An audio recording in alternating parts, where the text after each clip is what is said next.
Hello whoever watches this kind of video. Today I'm going to talk about some of the things I've been working on over the last 2 years, partly aimed at making my apartment less dreary. Of course, all the things that I've been working on are also interesting to me for other reasons, but the most immediate and substantial benefit has probably been to make my environment less depressing. One of those things has been to at least try and collect every edition of the chemistry and physics handbook that I can. I'm not done yet. I'm planning on doing a video specifically on them when I am done, or at least have gotten as far as I possibly can. That whole project began quite a while ago when I pulled out the 63rd edition, right there, which somebody had given me for free from storage, and realized how cool it was. I mean, I already knew, but I hadn't thought about it in a long time, and I looked up on eBay to see what I could find, and it turns out a lot of editions were available for relatively cheap. So I bought a 7th, that was the earliest I could find, for cheap anyway, a 30, I think, first edition or something, and then I had the 63rd already, and I made a video that compared those three. The video I plan to do on all of them will be a similar theme, but much grander, with nearly every edition anyway. We'll see how far I get. On that note, and before I discuss anything else, I've got the 88th edition to add to the stacks, which arrived just a few minutes ago. Here we go, all unwrapped. I am actually pretty satisfied with the condition it's in. It's not flawless, but it's at least as good as I was expecting. Now all I have to do is disassemble this entire stack of books, remove the 86th edition from the bottom because I don't want it to be taller, and then put the 88th edition between the 87th and the 89th, then rebuild the stack on top of it.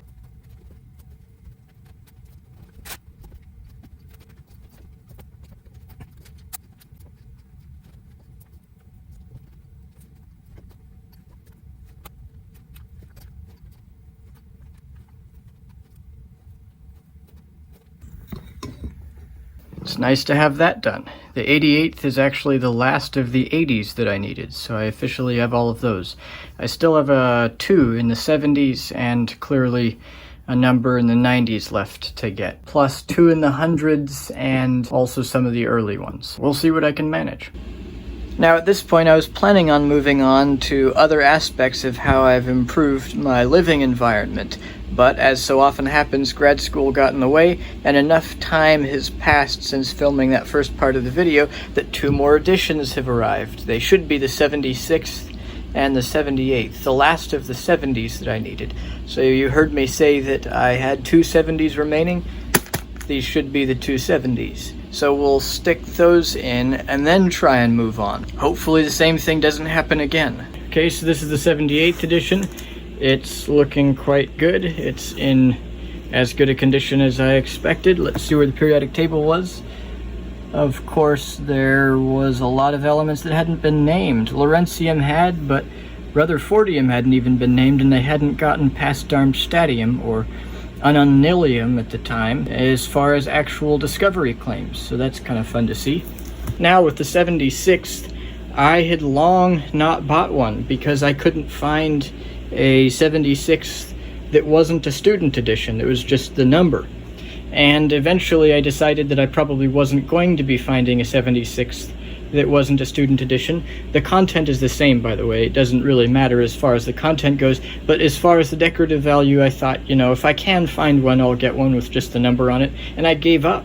And I thought this was a student edition. That's what the picture said, but I just unboxed it, and to my thrilled surprise, it's a nominal 76th. That's great. It's usually the case that things go as well or worse than I expect when I unbox a package. Usually as well, occasionally worse, but this is a rare situation where it actually went better. That's really cool. Let's get these in the stack.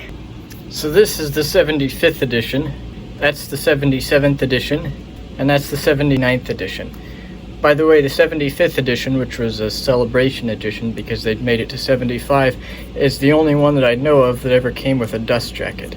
But regardless of those details, clearly the 76th has to go between here and here, and the 78th has to go between here and here.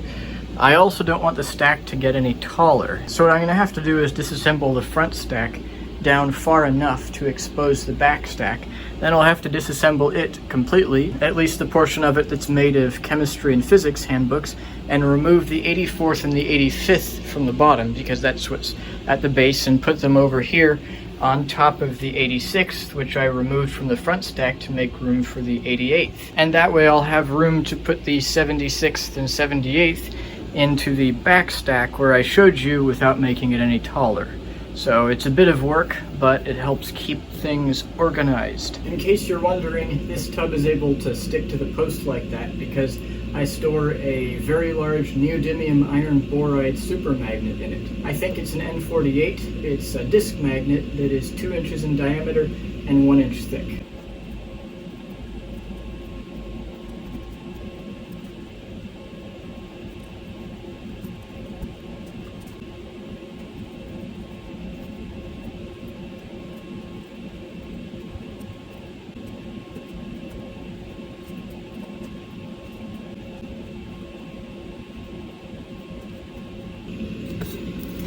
There we go. That's the 78th and that's the 76th. It feels really good to finally have the 70s done. That 76 gap in particular was looking unsolvable for a long time. Now I'm not completely sure what it sounds like, but perhaps during this second stage of recording you notice a lot more background noise than there was during the first stage. It turns out that in the intervening time, water got into the wall of my apartment, apparently this wall over here, during a storm, and so they have put really noisy fans and dehumidifiers in my bathroom and right outside my door that are aimed at pulling the water out of the wall through the drywall just by dehumidifying the air near the drywall so that the water very slowly migrates out. I'm not sure if there's a better solution that they just don't want to pay for or what, but it's been a long time, a lot of noise and a lot of heat. Let me show you.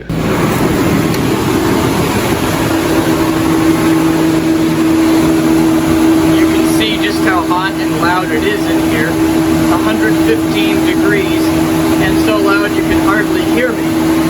And it's actually gotten hot enough that it's gone into system protection mode, which means the compressor isn't even on and it's not dehumidifying anymore. And I have to let this giant amount of heat out into my own room in order to get it to turn back on again, such that it actually keeps making progress. And they recommend that I keep the door shut to protect my plants. They don't seem to realize that any of this is even happening. Quite frankly, this noise and this heat isn't in their bedroom, so I'm not sure how much they actually care. Of course, they would always say they do. And then out here, we have the one I was talking about outside my door. It's in the closet here.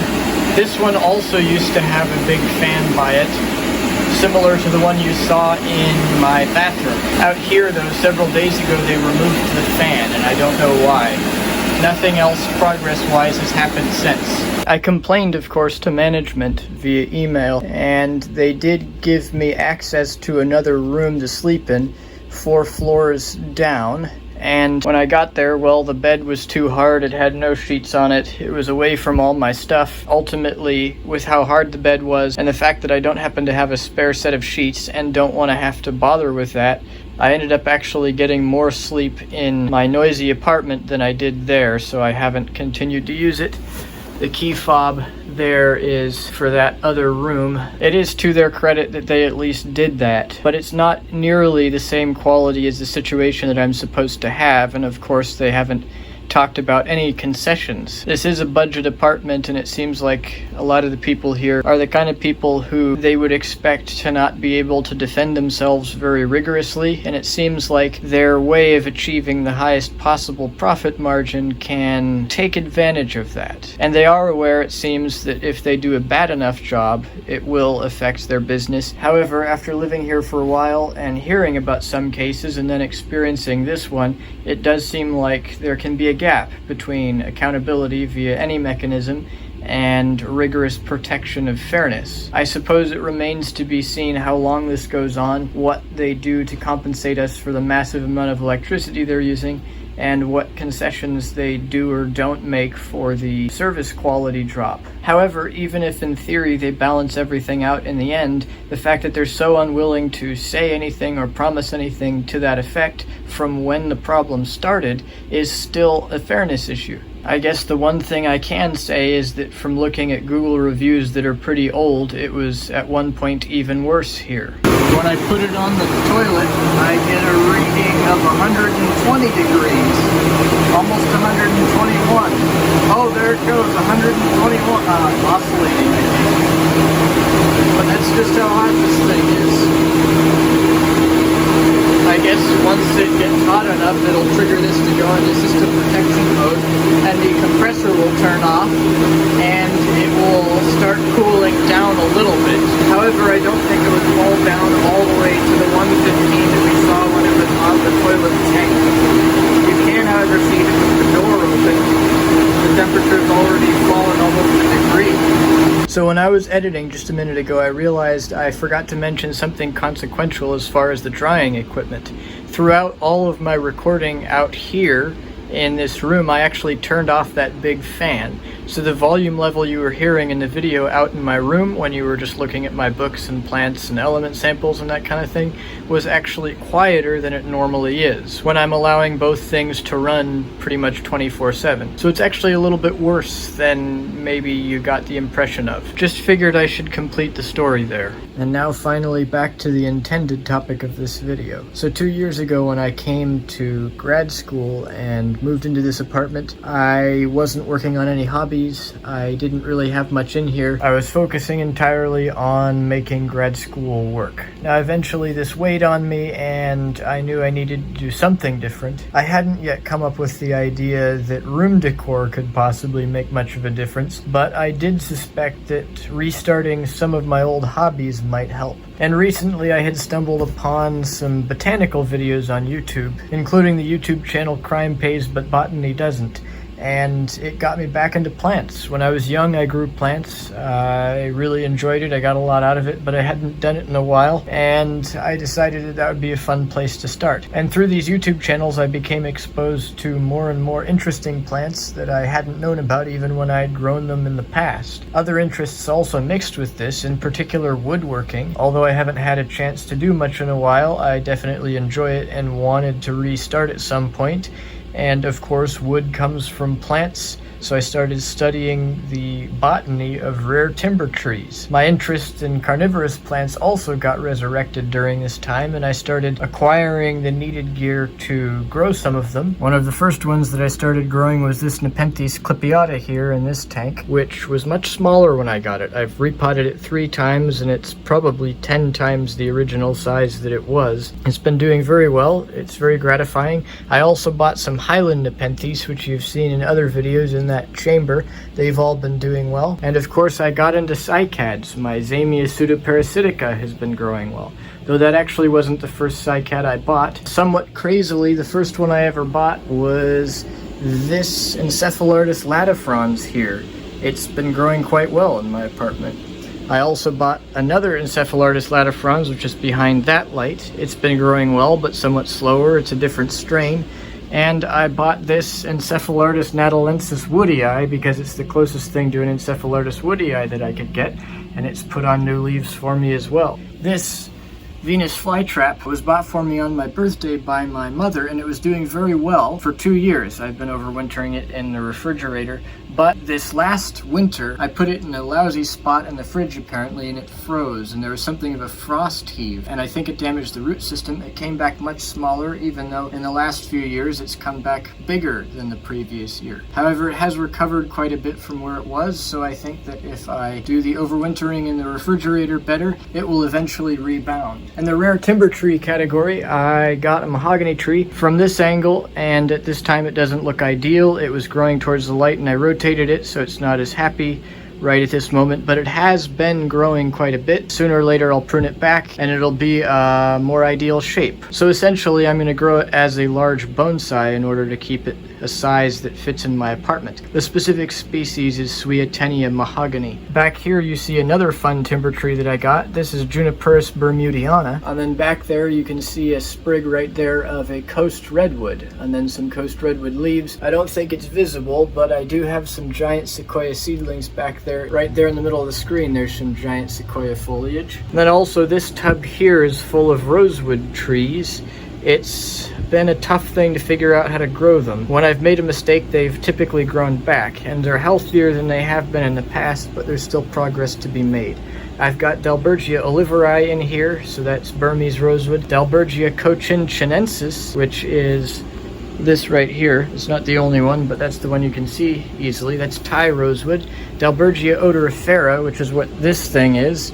That is Chinese rosewood, and then Dalbergia retusa right here, which is cocobolo. I also have Pterocarpus sontalinus in here. For example, this big leaf here. There are others, but I'm not going to find them right now. Then out in my apartment, I also have two rare cypresses that are grafted onto Platycladus orientalis rootstock. One of them is the Saharan cypress, Cupressus dupresiana, and the other is the Moroccan cypress, Cupressus atlantica. And then I have random spare rosewood seedlings growing around the apartment as well. All of those ones are Dalbergia latifolia and Dalbergia odorifera. Oh, also this here is Dalbergia latifolia. I don't really have good lighting right now, but I'll show you anyway. This is the Cupressus dupresiana, or Saharan cypress, and then this is the Cupressus atlantica, or Moroccan cypress. And then also I've successfully grown two Blechnum cycadifolium tree ferns from spores right there and there. Been working on that for a long time. I'm excited until they're more mature like plants, seeing as this species is one of the prettiest I've ever seen pictures of. More surprising to me though than the pleasure I got out of the botanical interest and the horticultural interest of growing these in my apartment was how much it seemed to improve my mood to have something that wasn't dreary and ugly around. I hadn't properly estimated how much my lackluster environment was getting me down, but that gave me the idea to try and improve my quality of life more than I would have thought it would do by decorating my apartment, in particular with all the interesting STEM-related things that I either had or could relatively easily get. I didn't know exactly what it was going to be like to do that, but I did know that I would need some shelves and that I was going to need to clear off my desk. My plan was to look at what I actually had at home when I went back the next time in order to plan roughly what I'd do, and that's when I was digging through my stored stuff and I found the 63rd edition of the Handbook of Chemistry and Physics, decided to bring it up and collect all of them, and that's obviously been a significant portion of what I've got to look at now. Of course, as I said at the beginning of this video, all these things are independently interesting to me beyond decorations, of course. I wouldn't waste space on things that were merely decorations when I've got so little space to use. These, as I'll talk about when I do a video on all of them, do a really interesting job of documenting the development of science from 1913 when they began through to today. As with any source, it doesn't tell the whole story, but nonetheless it manages to be an interesting angle from which to look at 20th century and early 21st century scientific development. Then obviously I had my element collection, which you see in various spots around, not all of it's visible. I brought that up, and in the process, both before bringing it up and after, depending on the sample, I've been recontaining it in a more secure way and a better looking way and putting that around. Along with the rest of my elements, I brought up my 40-pound tub of solid zinc as well and my copper scraps. The reason why the zinc tub is particularly fun is because it's not very big, but it's extremely dense because it is packed with almost solid zinc. So it's kind of fun to have people try and lift it or push it and see how they react. I also brought up all of my other STEM books, which are mostly right there. There are also some up there and a few over there. My book collecting efforts have been further bolstered by the fact that there's a free bookshelf in the grad student offices in Tate Hall here on the University of Minnesota campus. I've gotten some fun ones via that, including a second, very good condition 10th edition of the Handbook of Chemistry and Physics, It's that book right above my very large finger right there. And on top of that, I decided to bring up my lathe. That's the lathe itself, and those are the wood turning tools, partly just because it does make for very nice decoration, but mostly because I intend to use it. It fits on my desk night sleeve there, and I have some turning ideas. We'll see what I actually managed to pull off, though. I also have my carbon dioxide laser up here, which I use to light candles, I think in a video that I posted on my channel. That's the laser chiller over there, and that box up there has some helium neon lasers in it. Then that is my bass flute, my bass recorder, my soprano, alto, and tenor are on top, and I've got my soprano and alto saxophones right there. To be clear, I'm not super wealthy. A lot of those instruments, the nicer ones, were gifts, and the soprano and alto saxophone, while they've held up very well, they aren't high-end. And actually the alto was a gift anyway. Then my bassoon is down there on the bottom shelf of the same shelf that holds my Nepenthes clipiata, Zamia pseudoparasitica, and Juniperus bermudiana. In case you're interested or curious, this orchid right here is a simple hybrid orchid from the grocery store, so some Phalaenopsis hybrid. It's been doing very well in there. It's grown a lot of funky roots, including ones right through that cocoa fiber wall. And it did rebloom for me twice, so that's kind of fun. Half the people that see orchids in grocery stores don't believe what they say on the container that they can be rebloomed because so few people actually manage to get the conditions right. It's not terribly hard, you just have to know what to do. And I've shown that. It took a while to bring everything up and to get all the shelves slowly bought at a reasonable cost rate, as well as to collect all these chemistry and physics handbooks at a reasonable cost rate, because I can't spend a very large fraction of what I'm making, which is already small because I'm a grad student. So this has taken quite a long time. My general reaction to having gotten it to this point is that it does way more than I expected to improve my mental health. I just wouldn't have thought that it would do that much, even after I had the idea from my experiences with the plants. Good organization, a good visual display, stuff that's really meaningful, a fair amount of complexity within that, but not to the point of looking cluttered, and really good lighting has done kind of an inordinate amount to make me feel more consistently happy. It's really striking evidence of a kind of underlying irrationality within myself that I wouldn't have predicted existed. I'm really glad one way or another that I figured out that it did exist, because by hacking it, I've made a lot more progress than I would have otherwise been able to make, at least without a lot more money than I have. Makes me wonder sometimes what other people might be missing within their lives. Anyway, I hope this video is interesting. Thanks for watching. At between 110 and 120 degrees, my bathroom should be hot enough right now to melt rubidium, which melts at between 102 and 103 degrees Fahrenheit. Let's give it a try.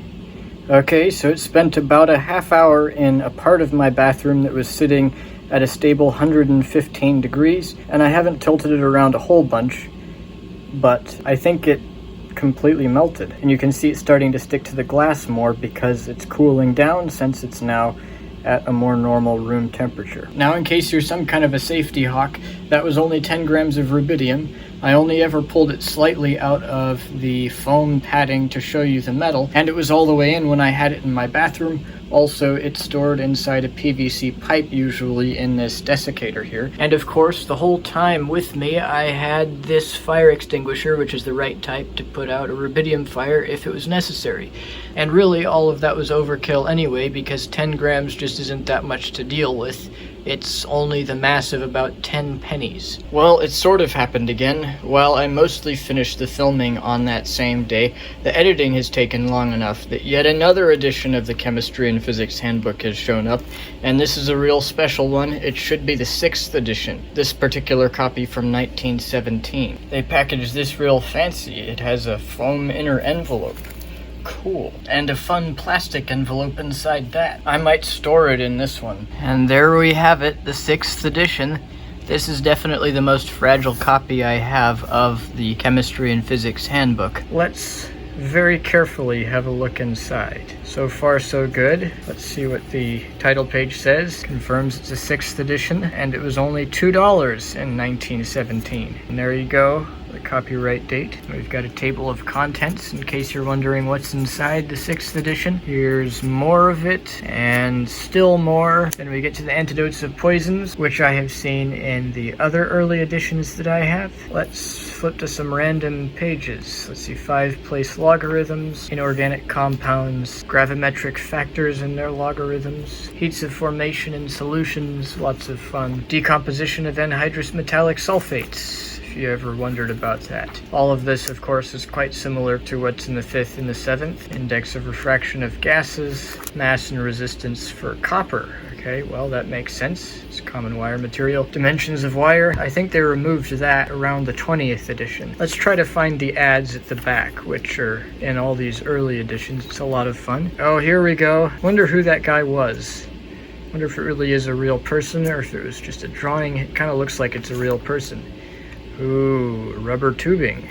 It's fun to see what ads looked like from more than 100 years ago. And then rubber sleeves, empty pages, and then what is this? Manipulations of prints, fixing bath formula. I don't know if this came with it or if it was taped in by a previous owner over the last 100 years. I'll have to look at that a bit more closely off camera. And then what is this? Oh, fun, chemical tests. I'm also interested in knowing whether or not this is original to the book or was added later. I'll also read this off camera. Okay, I've got my phone balanced on my lathe in kind of a strange way. I'll have to play around with this in the future. This is a facsimile of the 1st edition that was handed out with the 85th edition to show the size increase. Then underneath that I have the oldest edition that I have at all. It's the 5th edition from 1916, and you can see it's in quite a bit better condition than the 6th that I have, although the 6th is still complete, so it's just fine. It's kind of interesting. It seems like 5th editions, including ones that are in decent condition, are somewhat more common than 6th editions. Now, it's still hard to get a 5th edition at all, but when one does come up, it's often in half-decent condition, and the 6th, I've never seen one come up at all, except for the one that I bought. And below that I have the 7th, so this is a gap-filling moment. I think I'm going to tape this down actually a little bit so it stacks a bit more nicely. There we go. That goes on just fine. You can set the 5th back on top of it. And then the 1st edition facsimile. One day maybe I'll have an original 1st edition on top of that. Naturally, it's very satisfying when I find an edition that fills a gap that's been there for a long time. There's no guarantee that I'll ever find copies of some of them, so after a lot of time has passed, I'll often wonder if it'll ever happen. And then occasionally I do actually find one that fills a difficult gap, and it restores my hope that one day maybe I will have a complete collection. Anyway, after that much unexpected extra content, I feel the need to do a second outro. So here goes. I hope this video is interesting. Thanks for watching.